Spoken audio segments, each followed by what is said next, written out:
Et nos sages ils disent comme ça que, on a parlé tout à l'heure, que il y a trois avérotes, trois mauvaises actions pour lesquelles il faut être capable de donner sa vie si on nous force à les transgresser. C'est quoi?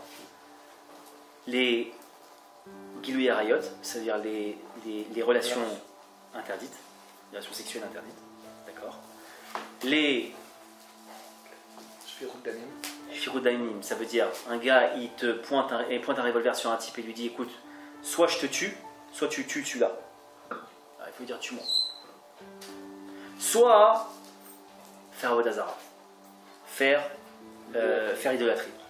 Maintenant, comme on dit que la colère, non, vous devriez me poser une question. Attends, je comprends pas. Tu me demandes de mourir de mourir pour une mitzvah que je fais pas. C'est-à-dire de ne pas faire d'idolâtrie. Mais je comprends pas. Il y a 612 autres mitzvot. Tu me les fais perdre pour une? Bah ouais. Parce que ce qu'il faut comprendre, c'est que le fondement de toutes les mitzvot, le but de toutes les mitzvot, c'est une chose, c'est la foi. Si on te fait perdre ce but-là, alors tu fais plus que le chemin, mais tu vas plus au but. C'est-à-dire t'as le chemin et t'as plus de but. On t'a retiré le but. Donc il vaut mieux mourir qu'on te retire la foi. Et ça c'est fondamental. Alors tout celui qui s'énerve, il faut qu'il ait conscience qu'il fait Avodazara. Tout celui qui fait idolâtrie. Et tout celui qui s'énerve, logiquement, et surtout pour une mitzvah, il doit être conscient qu'il doit s'arrêter devant cette mitzvah. Comme il est capable de se tuer pour ne pas faire d'idolâtrie. Alors celui qui va se mettre en colère, il est capable de se dire devant une mitzvah, non, moi j'arrête, c'est pas bon, c'est pas de bon trip. Dès que vous sentez, ça c'est un thermomètre, c'est un baromètre. Dès que vous sentez que vous allez faire une mitzvah, mais que juste avant vous sentez de la colère pour la faire, arrêtez tout de suite, ça sent pas bon. C'est que c'est à ce moment-là où Dieu il veut que tu t'arrêtes. Tu dois aller à la synagogue et ta mère, on va en parler de ça. Imaginons qu'il y a un type qui doit aller à un cours de Torah. Voilà, ce soir il y a un type qui doit venir ce soir par exemple. Au moment où il sort, bon chéri j'y vais, c'est bon, tout est prêt, etc. Oh non chéri, je t'en prie, je suis fatigué, donne à manger au petit.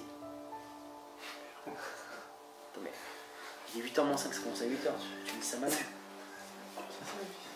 Non mais, faut comprendre, c'est des trucs classiques ça. Ou ta mère qui te demande un truc, ou ce que tu veux, ça peut être n'importe quoi. Mais là les copains, il faut faire un arrêt sur image et dire, attends, 2 secondes. J'ai le choix entre colère pour une mitzvah, donc ça veut dire voler pour des tefilines, ou alors je m'énerve pas, je stoppe l'image, je prie Dieu, je lui dis écoute, tu sais quoi Dieu, regarde, moi j'ai envie d'aller à ce cours. Maintenant, ma femme me demande un truc. J'ai 2 solutions, soit je vais de force à ce cours-là, dans ces cas-là, je pète le shalom bait et je suis en colère, etc. Dans ces cas-là, j'ai rien gagné. Soit je m'arrête maintenant, j'aide ma femme, et ça va bien se passer.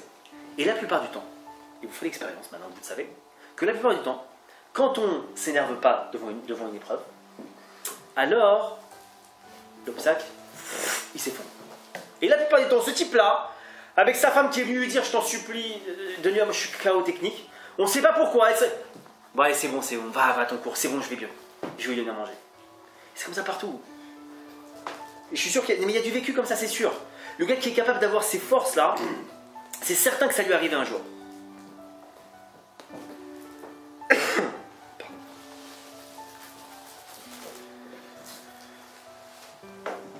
Et il faut savoir que sous celui qui atteint ce niveau-là, il a atteint un